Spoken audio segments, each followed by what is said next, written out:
सबसे पहले बात करेंगे बड़ी खबर की। तो उत्तराखंड में एक बार फिर से भारी बारिश का अलर्ट जारी किया गया है। 18 अगस्त से राज्य में फिर से भारी बारिश होगी और ये बारिश 21 अगस्त तक जारी रहेगी। नैनीताल, बागेश्वर, चंपावत और पौड़ी में सबसे ज्यादा बारिश होगी। वहीं बाकी इलाकों में भी भारी बारिश की संभावना जताई गई है। मौसम विभाग की ओर से उत्तराखंड में बारिश का येलो अलर्ट जारी किया गया है। जहाँ तक भारी वर्षा का सवाल है तो उसमें जो है 18 को और इसी तरह आप 20 को देखेंगे तो जो हमारा नैनीताल या बागेश्वर डिस्ट्रिक्ट है उसमें एकाध दुक्का जगहों में संभावना है। इधर शहीद चंद्रशेखर हरबोला का राजकीय सम्मान के साथ अंतिम संस्कार हुआ। भाई पूरन चंद्र, भतीजा ललित हरबोला और दोनों बेटियों बबीता और कविता ने शहीद को मुखाग्नि दी। रानीबाग के चित्रशिला घाट पर अंतिम संस्कार किया गया और इससे पहले शहीद को श्रद्धांजलि देने के लिए लोगों का सैलाब उमड़ पड़ा। सीएम पुष्कर सिंह धामी भी श्रद्धांजलि देने पहुंचे। उन्होंने कहा कि ऑपरेशन मेघदूत में बलिदान हुए चंद्रशेखर हरबोला को कभी भुलाया नहीं जा सकता। उनकी स्मृति हमेशा यादों में जिंदा रखने के लिए शहीद धाम में लगाया जाए।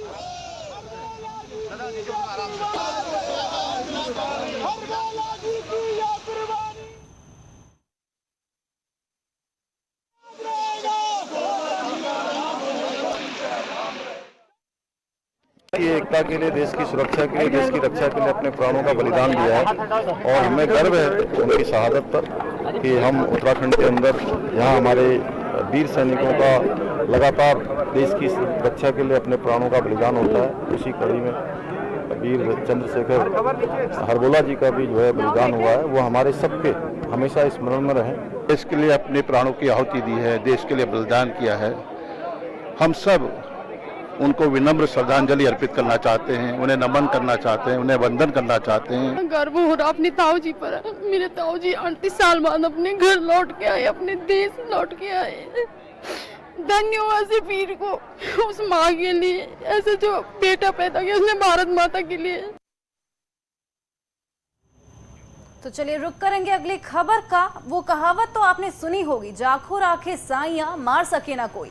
ऐसा ही कुछ हुआ साल 1984 में ऑपरेशन मेघदूत में शामिल एक वीर सैनिक के साथ, क्योंकि ऐन मौके पर उनकी जगह चंद्रशेखर हरबोला को मैदान जंग में भेज दिया गया और उनकी शहादत हुई।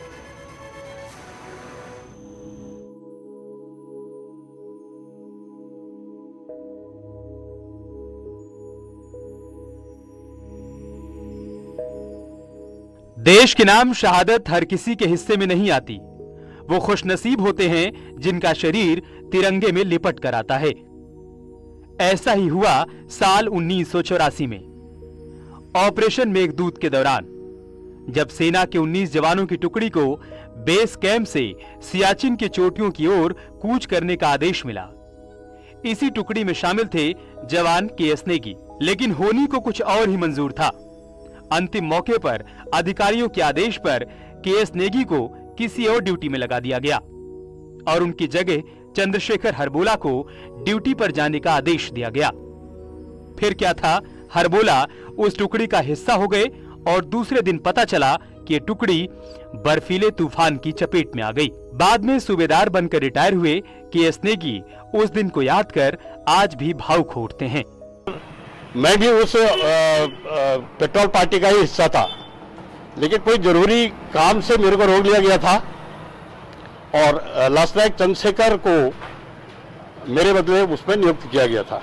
और उसी रात जो है ये घटना हुई और उसी रात एक बर्फीला अवलांच ऊपर से आया, पूरा पहाड़ टूट के आया और सभी पेट्रोल पार्टी उस अवलांच में आ गई। कुमाऊं रेजिमेंट की जो यूनिट 1984 में सियाचिन की सुरक्षा में तैनात थी, उसी में बीडी उपाध्याय भी शामिल थे। वो बताते हैं कि कैसे उन्हें पाकिस्तान के मंसूबे फेल करने के लिए सियाचिन में भेजा गया था और चंद्रशेखर हरबोला और उनके साथियों की शहादत वाले दिन क्या हुआ था।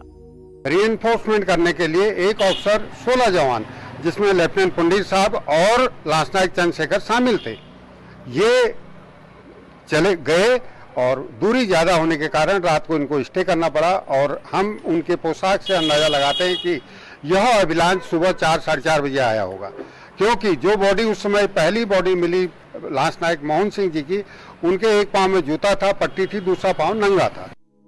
38 साल पहले दुनिया के सबसे ऊंचे बैटलफील्ड में खोए हुए अपने साथी सैनिकों को याद कर ये वीर सेनानी आज भावुक हैं, क्योंकि 38 साल बाद मिली लांस नायक चंद्रशेखर हरबोला की पार्थिव देह ने सभी यादों को ताजा कर दिया। चंद्रशेखर हरबोला का शरीर उनकी शहादत के 38 साल बाद पंचतत्व में विलीन हो गया और हर कोई उन्हें नम आंखों से श्रद्धांजलि दे रहा था।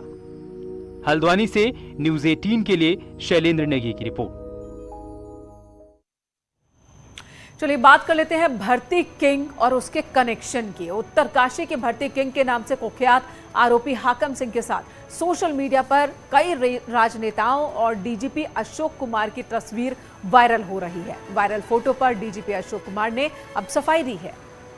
उन्होंने सफाई दी है कि किसी के साथ भी फोटो होने से आरोप समाप्त नहीं हो सकते। उन्होंने कहा कि सोशल मीडिया के जमाने में कई बार लोग फोटो ले लेते हैं, लेकिन इससे ये किसी भी प्रकार से साबित नहीं होता कि किसी को छोड़ दिया जाए।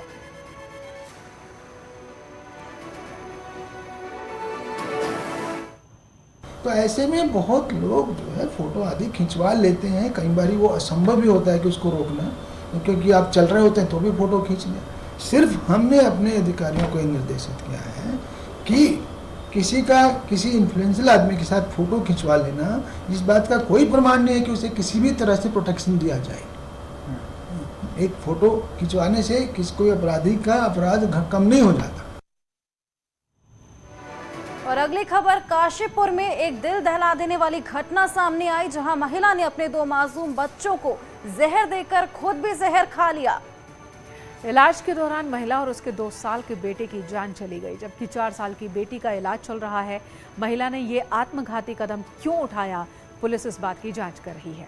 आपको बता दें कि मामला कुसुमलता कुंडा इलाके के गंगापुर गांव का है।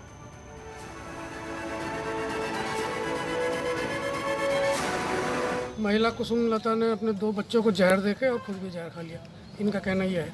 लेकिन अब ये तो पोस्टमार्टम के बाद ही पता चलेगा कि क्लियर क्या है कहानी। और इसका जो एक बच्चा लड़का है 2 साल का लव, और ये कुसुमलता, इन दोनों की तो डेथ हो चुकी है। और जो एक बच्चा है उसकी लड़की जो है उसका इलाज चल रहा है अस्पताल में। और अगली खबर रुद्रपुर से, जहां पर अपनी नाबालिग बेटी से छेड़छाड़ का विरोध करना एक पिता को महंगा पड़ गया। आरोप है कि नाराज मंचलों ने बाइक से नाबालिग के घर पहुंचते हैं और पिता को घेर कर उस पर हमला कर देते हैं और उसकी लोहे की रॉड और डंडों से बेरहमी से पिटाई कर सिर भी फोड़ दिया। घायल का जिला अस्पताल में फिलहाल इलाज जारी है। पीड़ित ने पुलिस पर सुनवाई नहीं करने का आरोप भी लगाया है। इसका कहना है कि पुलिस को सूचना देने के बाद भी अब तक कोई एक्शन नहीं लिया गया। घटना के बाद से ही पूरा परिवार डरा हुआ है। फिलहाल एसपी सिटी ने कार्रवाई की अब बात कही है। एक पुत्री है, उसको मोहल्ले के कुछ लड़के छींटाकशी करते थे, गंदी गंदी टिप्पणियाँ करते थे, उसके ऊपर छेड़खानी करते थे। जब वो ट्यूशन जाती थी तो एकदम सारे के सारे बाहर निकले और एकदम रोड से सीधे मार दिया। मैं इधर गिर गया, बाइक उधर गिर गई। उसके बाद वो मारना पीटना शुरू कर दिया। उसमें उनके द्वारा ये आरोप लगाए जा रहे हैं कि उनकी नाबालिग पुत्री के साथ कोई छेड़खानी कर रहा था और उसका विरोध करने पे उन लोगों ने इनके साथ मारपीट की है। और अभी फिलहाल हार्ड कॉपी तहरीर हमारे पास। कोटद्वार में सीएम धामी ने मोदी रसोई का उद्घाटन किया। इस दौरान सीएम के साथ कैबिनेट मंत्री गणेश जोशी और रेखा आरबी मौजूद रहे। सीएम धामी ने कोटद्वार पहुंचते ही मोदी रसोई का उद्घाटन कर युवाओं को खाना भी परोसा। मोदी रसोई के जरिए बीजेपी युवा मोर्चा हर साल सेना भर्ती में शामिल होने आने वाले युवाओं को भोजन कराती है। सीएम धामी ने युवा मोर्चा के कार्यकर्ताओं को इसके लिए बधाई दी।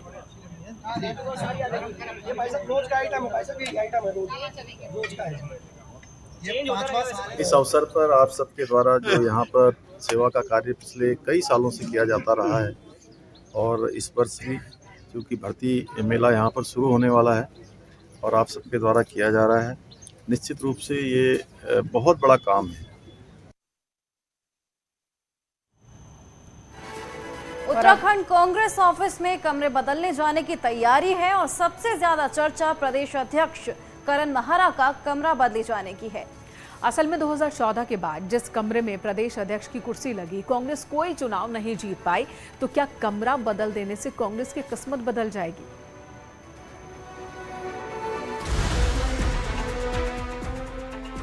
उत्तराखंड कांग्रेस ऑफिस में इन दिनों एक बात की चर्चा है कि किसकी कुर्सी किस कमरे में लगेगी, कौन सा कमरा प्रदेश अध्यक्ष का होगा, कौन सा महिला कांग्रेस का, महामंत्री कहां बैठेंगे और उपाध्यक्ष कहां डेरा डालेंगे। इन सब के बीच चर्चा में प्रदेश अध्यक्ष का कमरा है, जिसे बदले जाने का फैसला हो चुका है। नई व्यवस्था में प्रदेश अध्यक्ष का कमरा वही पुराना कमरा होगा जहां से राज्य बनने से लेकर साल 2014 तक हरीश रावत और यशपाल आर्य ने पार्टी चलाई।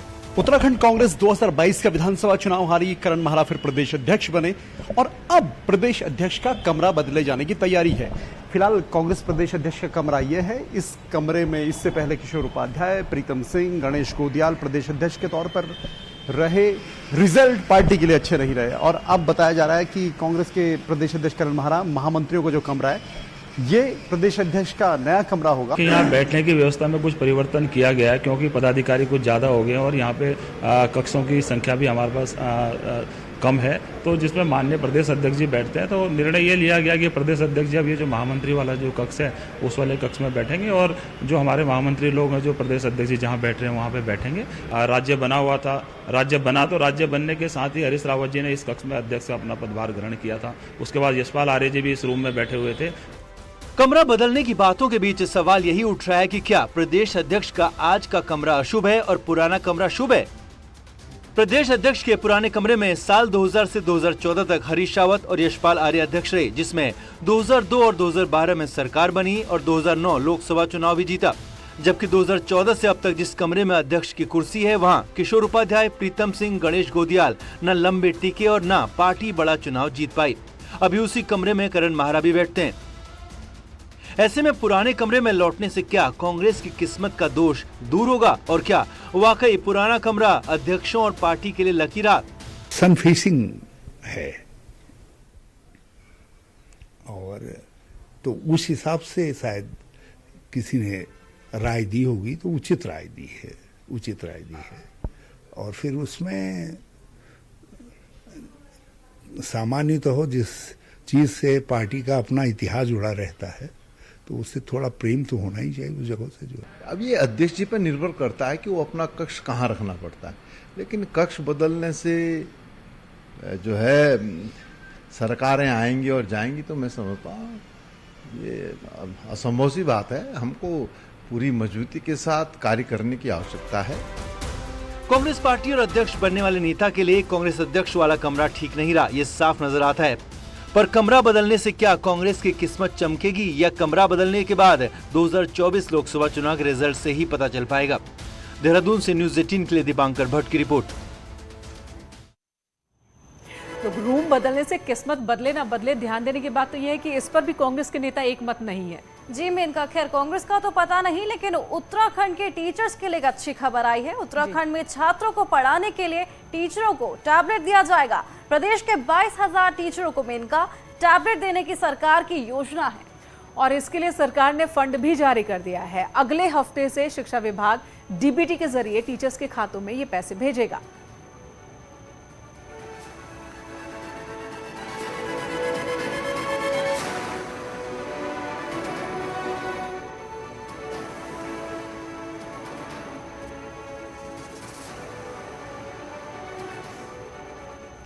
डीबीटी यानी कि डायरेक्ट बेनिफिट ट्रांसफर के जरिए शिक्षकों के खाते में पैसे आएंगे टैबलेट के लिए, जिससे शिक्षक ये टैबलेट खरीदेंगे और ये उम्मीद की जा रही है कि स्टूडेंट्स को पढ़ाने में थोड़ी सहूलियत हो जाएगी।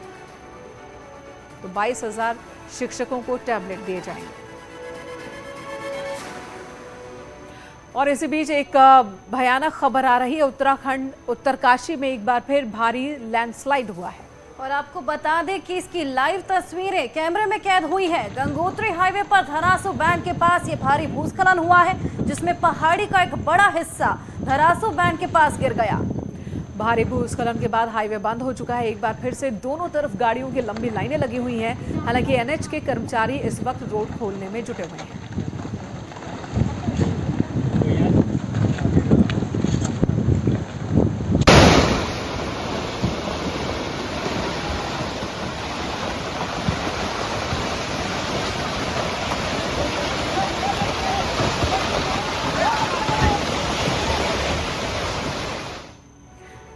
तो ये डरा देने वाली एग्जैक्टली। तस्वीरें तो हैं। चलिए बात कर लेते हैं अगली खबर की, जो कि चमोली से हमारे पास आ रही है। यहाँ कर्णप्रयाग नैनीसैण रोड एक बार फिर से बंद हो गई है। भारी मलबा और पत्थर आने से ये पूरी रोड बंद हुई है मेनका। लेकिन दो पहिया सवार जान जोखिम में डालकर इन्हीं रास्तों का इस्तेमाल करने के लिए मजबूर हैं। ये रोड कई दिन से बंद है। PWD इसे लेकर अब तक इसे खोल नहीं पाया है, ठीक नहीं कर पाया है। और रोड में पत्थर के साथ मलबा है, जिससे स्लिप होने का भी खतरा है। लेकिन बाइक सवार ऐसे हालात में भी रोड पर सवारी करते हुए नजर आ रहे हैं।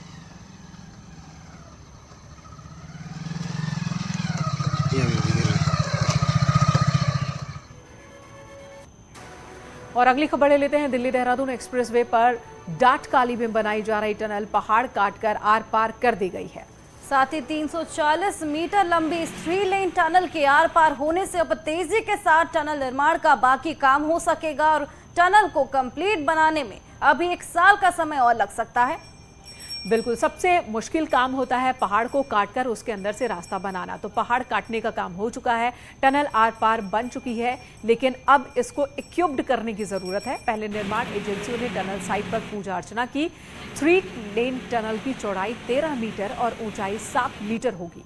आपको बता दें कि सीएम पुष्कर सिंह धामी ने ट्वीट कर केंद्र सरकार का आभार जताया है। सीएम धामी ने कहा कि दिल्ली देहरादून एक्सप्रेसवे के निर्माण से विकास के नए आयाम स्थापित हो रहे हैं और जल्द ही ये एक्सप्रेसवे उत्तराखंड के विकास में मील का पत्थर साबित होगा।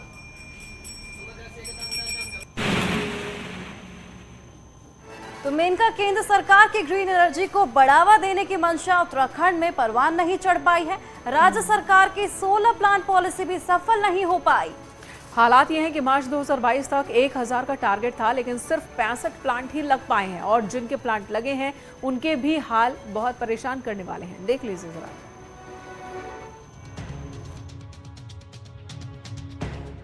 ग्रीन एनर्जी को बढ़ावा देने और बेरोजगारों को रोजगार देने के लिए साल 2020 में राज्य सरकार ने मुख्यमंत्री सौर स्वरोजगार योजना शुरू की। टारगेट था मार्च 2022 तक 1 से 25 किलोवाट क्षमता के 1000 प्लांट लगाए जाएंगे। प्रोत्साहन के लिए 15 से 25% सब्सिडी देने की भी बात कही गई, लेकिन यूपीसीएल के छोटे प्लांटों से एग्रीमेंट में इंटरेस्ट नहीं लेने, प्रोसेस मुश्किल होने के कारण सब्सिडी नहीं मिलने और प्लांट संचालकों को भारी घाटा होने के बाद योजना परवान ही नहीं चढ़ पाई और नतीजा ये हुआ कि अब तक सिर्फ 65 प्लांट लग पाए हैं और योजना का हाल देख अब नए सिरे से पॉलिसी बनाई जा रही है। तो ये सब जो परेशानियां हो रही है, इन सबको एड्रेस करने के लिए हम लोग इसको बनाएंगे, ताकि हमारी जो सोलर में जो रुचि है जिनको भी, तो वो सेक्टर ओपन हो जाए और जितने लोगों को रुचि है वो आगे आकर के सोलर एनर्जी चाहे रूफटॉप में हो, चाहे ऑन ग्राउंड हो या वाटर बॉडीज़ के ऊपर हो, तो इन सब में आगे आ जाएंगे। इससे पहले साल 2016-17 में केंद्र सरकार की मदद से भी राज्य में सोलर प्लांट लगाने की शुरुआत हुई थी। इसमें सब्सिडी 70% तक थी, लेकिन 5 मेगावाट के प्लांट रिजर्व कर दिए गए, जिसके लिए 6000 हेक्टेयर जमीन की एक साथ जरूरत थी, जो कि पहाड़ों पर मिलना असंभव था और इसीलिए केंद्र ने इस योजना में उत्तराखंड को डिफॉल्टर लिस्ट में डाल दिया। मेरा 2016 का प्लांट है, तो हम लोगों से कभी पूछा ही नहीं गया। हम लोग आज भी धक्के खा रहे हैं कि यार ये दिक्कतें आ रही है, कैसे रिमूव करेंगे। उरेडा में जाते हैं, वो घुमा देते हैं, अधिकारी कोई सुनने को राजी नहीं है। उत्तराखंड में पावर प्रोजेक्ट्स की भरमार है, लेकिन हैरानी ये जानकर होगी कि अभी भी राज्य को बाहर से महंगी बिजली खरीदनी पड़ती है और ऐसे में सोलर योजना का ये हाल और मुश्किलें खड़ी कर रहा है। तो ऐसे में अब बेहतर सोलर पॉलिसी लाने की बात हो रही है। देहरादून से न्यूज़ 18 के लिए सुनील प्रभात की रिपोर्ट। और देहरादून से ही अगली खबर भी है, लेकिन ये बहुत ही खूबसूरत रिपोर्ट है। देहरादून में कूर्मांचल सांस्कृतिक एवं कल्याण परिषद की ओर से लोक पर्व घी तैयार का कार्यक्रम इस पर आयोजित किया गया। इस दौरान महिलाएं कुमाऊनी परिधान में नजर आई। आपको बता दें कि महिलाएं कुमाऊनी गीत पर जमकर थिरकी और इस कार्यक्रम में कैंट विधानसभा से विधायक सविता कपूर ने भी शिरकत की। बता दें कि उत्तराखंड के सभी लोक पर्वों की तरह भी घी संक्रांति भी प्रकृति और स्वास्थ्य को समर्पित त्योहार है। पूजा पाठ करके इस दिन अच्छी फसलों की कामना की जाती है। घरों में पकवान बनाए जाते हैं जिन्हें घी के साथ ही खाया जाता है।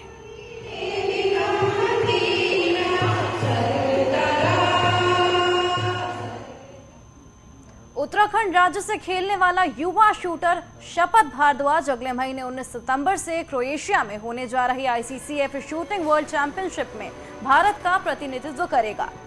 जयपुर में हुए ट्रायल्स में शपथ ने जूनियर और सीनियर दोनों वर्गों में जगह बनाई है। जूनियर ट्रायल्स में शपथ पहली पोजीशन पर रहे, जबकि सीनियर के ट्रायल्स में उन्होंने तीसरी पायदान पर जगह बनाई। साल 2013 से उत्तराखंड राज्य से खेलने वाले शपथ कई डोमेस्टिक और इंटरनेशनल शूटिंग चैंपियनशिप में झंडे गाड़ चुके हैं।